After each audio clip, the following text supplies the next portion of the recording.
Have you ever imagined if one day you wore a wedding dress, standing beside a man you never had the right to choose, just because your parents arranged it, just because you were a daughter? In America, more than a century ago, there were brides who were never asked, "Do you want to marry him?" They didn't resist. They didn't run away.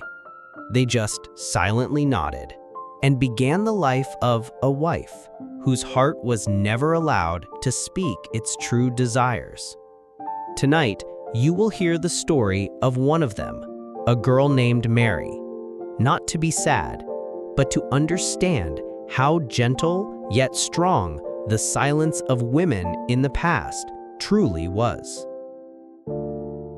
In a rural part of America, more than a century ago, when the sunlight had not yet fully illuminated women's right to choose, there were girls who grew up dreaming of love, but had to marry someone they never had the right to refuse. They were not asked, nor could they refuse. They simply wore wedding dresses at their parents' command, walked beside a stranger, and began a life they themselves didn't know where it would lead. Those weddings had no natural laughter, no affectionate glances, only a quiet acceptance, like an unavoidable fate. In that era, a father could give his daughter to a man decades older than her, simply for a land deal or an unpaid debt. A mother might quietly advise her daughter to endure, because she herself had once gone through marriage as a duty, not a dream.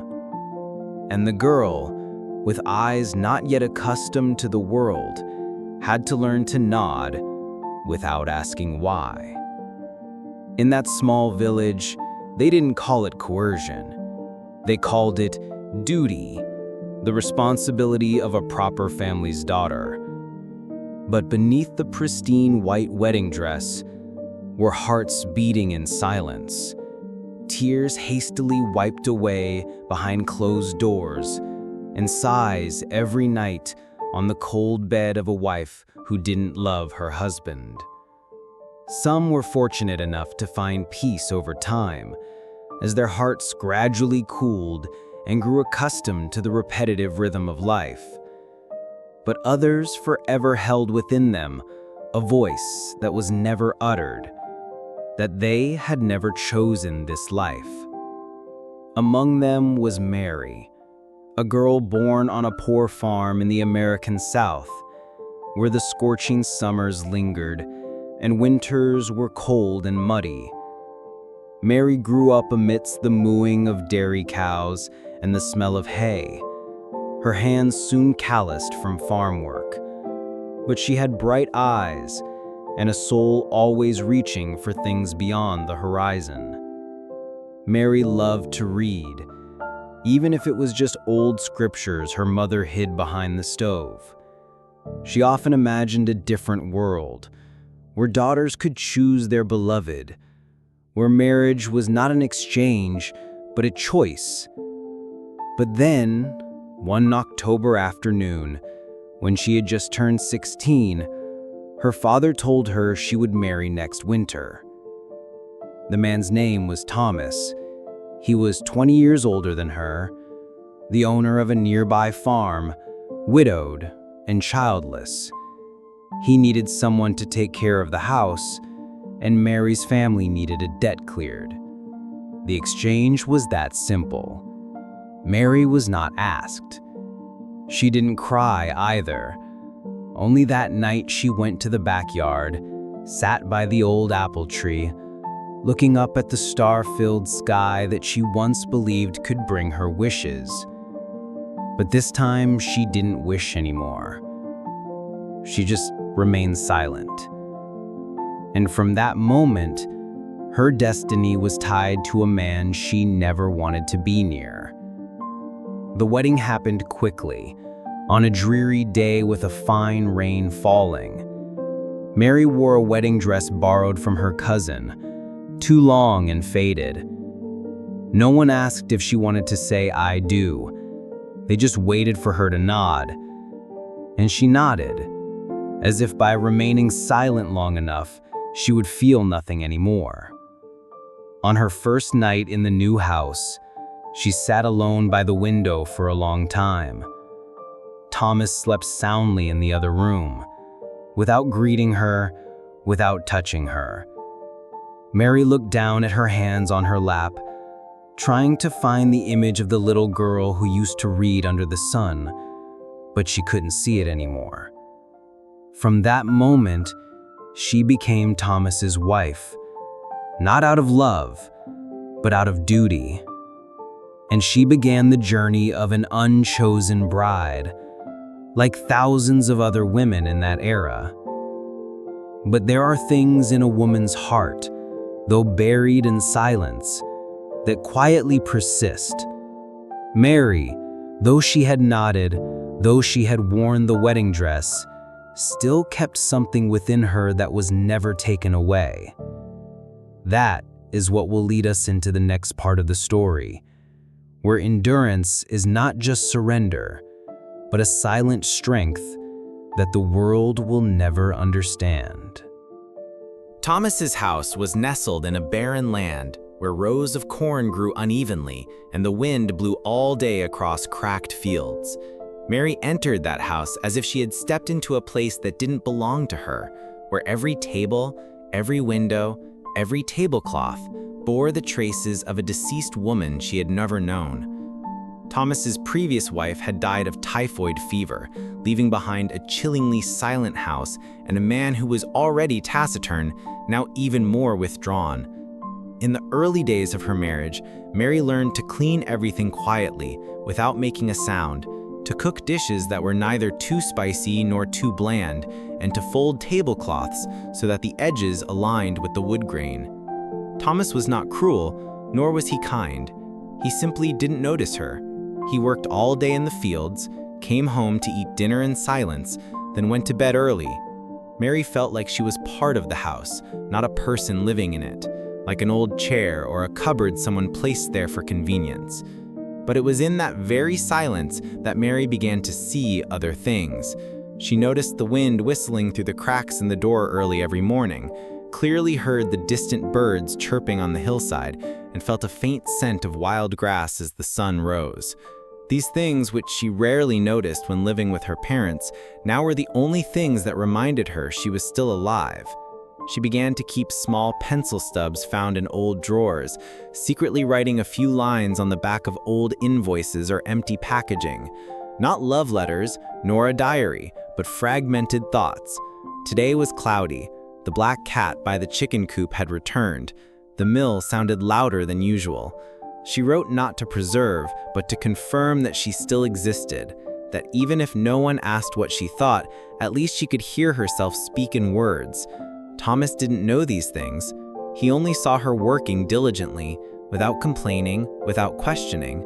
Sometimes he would look at her for a long time when she was starting the fire or watering the vegetables, but he would turn away when she met his gaze. Mary didn't know if it was belated concern or just unconscious observation. Whatever it was, she dared not hope. One spring afternoon, when the wind was stronger than usual, Thomas handed her a small oak box. Inside were some old notebooks, a few unclaimed letters, and a handkerchief embroidered with the letter C. He said softly, "It was hers. I don't know what to keep it for." Then he left the house without waiting for her reply.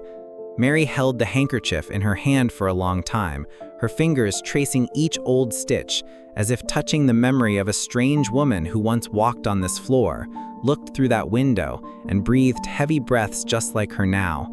She wasn't jealous, nor was she sad. She only felt a strange connection to the woman who had left before her. Two people who had never met yet shared the same fate, to be Thomas's wife, not because they were loved, but because they were chosen. From that day, Mary began to dream more. The dreams were indistinct, only seeing herself walking endlessly on a red dirt road, flanked by tall wheat fields, with a hill in front that she could never reach. In her dreams, she didn't cry, only walked barefoot with hands tightly clutching a faded piece of paper. Each time she awoke, she would sit for a long time before getting up to light the stove. Those dreams didn't scare her, but made her feel a little lighter, as if in her dreams she was allowed to truly exist. That summer came early. The sun was dry and the wind withered even the human spirit. Mary continued to live her quiet days without complaining, without blaming, but a question began to arise in her heart. If a marriage did not begin with love, could it grow with kindness? She didn't expect Thomas to love her, but she began to hope that, at least, he could see her as a person with a name, an age, dreams and thoughts, not just someone who replaced tablecloths, prepared dinner, and remained silent when he entered the house. That very question was the seed that led to change, a slow, almost invisible change, but it would open a different path in the next part of the story, where Mary began to rediscover herself in the smallest details of life and learn to live not just to exist, but to quietly preserve the human part of herself. That autumn came early, with gentle breezes and the rustling sound of dry leaves in the front yard. Mary began to feel a new rhythm of life, not because her life had changed dramatically, but because in the smallest details, she discovered silent signs of understanding.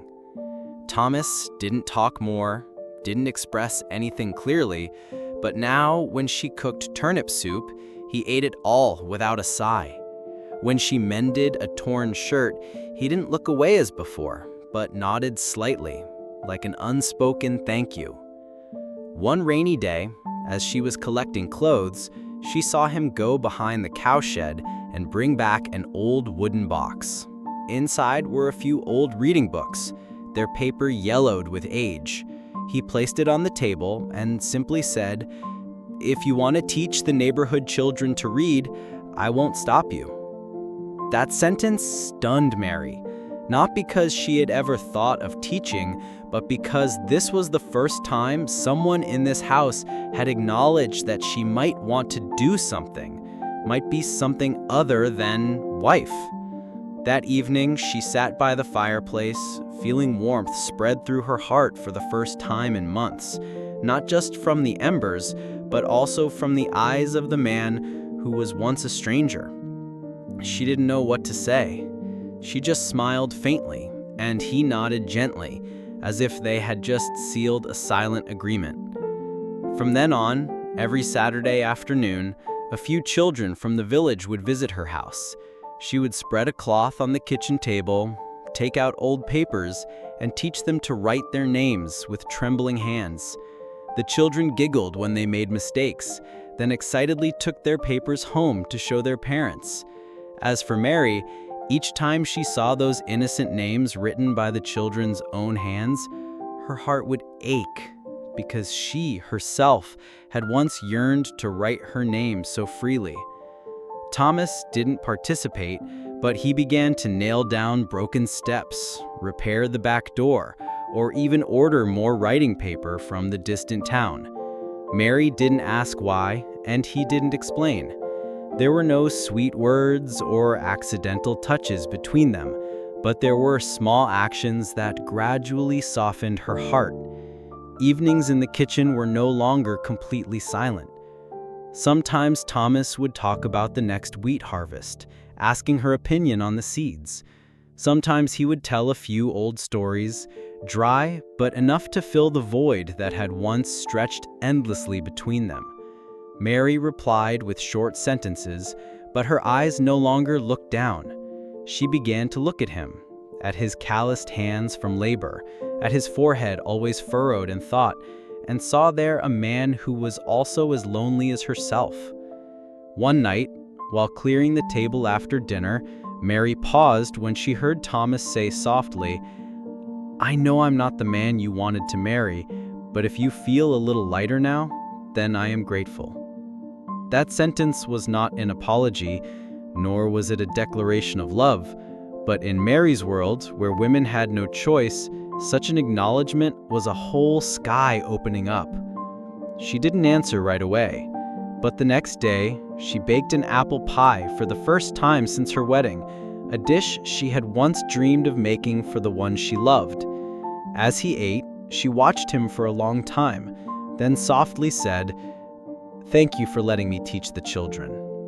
A simple sentence, yet a fragile bridge between two souls who had been forced to stand beside each other.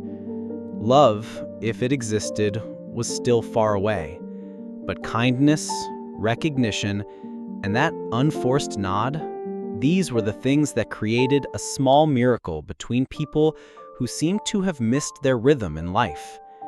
Mary was still the unchosen bride, but now she had chosen her way of life, with gentleness, with hands that worked every day, and with eyes that no longer feared looking at her silent companion in life. The rest of the story will lead us further, where women like Mary, though unable to choose their husbands, could still choose to live kindly with themselves and quietly leave a gentle mark in an era that was not gentle at all. That winter lasted unusually long, with cold winds creeping through the wooden cracks every night and thick snow making every step outside heavier than ever. Mary still lived each day as before, working, teaching, cooking, mending clothes, but in her heart, she was no longer the girl who sat silently at her wedding years ago. The neighborhood children still came to learn regularly, and sometimes brought a dried daisy, a piece of sweet cake, or a scribbled card to give her. Thomas quietly watched her sitting at the table, explaining each letter with a gentle gaze he had never seen in any woman before. He said nothing, but every day he would light the fire earlier to warm the kitchen before she woke up. They didn't love each other in the way people usually describe in books or old love letters, but between them, a very quiet affection was growing. An affection that was not noisy, not demanding, just a parallel existence and mutual respect as two flesh and blood human beings. One snowy morning, Mary was tidying the old cabinet of Thomas's previous wife and found a small notebook wrapped in frayed linen. Inside were slanted lines recording each planting season, each year of crop failure, each day of Thomas's illness. And on the last page was a trembling line. "If I leave, I hope the next person will be gentle with him. Though he speaks little, he is lonelier than anyone I have ever met." Mary read that line over and over, then closed the notebook, not telling Thomas. But that evening, she placed the bowl of hot soup in front of him, lightly touching his shoulder for the first time, and smiled, "Thank you for not forcing me into silence." Thomas looked up, met her eyes. For a long time, he said nothing. He just placed his hand on hers, warm and heavy, like an unspoken acknowledgement. Many years later, people still spoke of Mary as a gentle woman who taught the children in the area to read. No one mentioned that she was forced into marriage. No one knew she once didn't want to marry Thomas, because she herself, by living quietly, by her patience, by her silence like an underground stream, had transformed that marriage into something acceptable, even kind. She never spoke of the early years of silence, nor did she tell anyone about the words she once wrote in the dark. But she always kept the handkerchief embroidered with C and the small notebook of the previous wife, as a reminder that she was not the only one who lived a life not of her own choosing, but still tried not to let it become a yoke. As Mary grew old, the children from before were now grown, and each time they returned to visit, they carried beautiful memories of their lessons with her, the stories she told, and how she listened without ever interrupting anyone. Thomas continued to live quietly beside her until the day he was no longer there. That day, Mary sat for a long time by the old wooden chair, holding his hand one last time and whispering what she had never said for many years. "Thank you for letting me be myself." It was not a dreamy life. There was no love at first sight, no passionate love letters or reunions in the rain, but it was a real life, harsh enough to cause pain, gentle enough to inspire belief. And that is the story of an unchosen bride, one who could not choose whom she married, but chose how to live, chose to be kind to herself and to the person who walked with her through long, silent winters. Mary's story is also the story of thousands of other women in the past, those who had no voice, no right to choose their own lives, but still tried to keep a little light for themselves, with their hands, with their eyes, with an unwavering steadfastness that was never acknowledged. And today, we tell that story, not to blame, but to remember, that there were once women who lived so quietly, and they deserve to be named, to be remembered, and to be heard with the gentle hearts of those who come after. Thank you for listening to the very last line. If you felt something in this story, please subscribe to the channel Her Silent Cry, where forgotten fates are retold with gentleness and respect. Wishing you a peaceful night, like the name that was once forgotten, now being called back with love.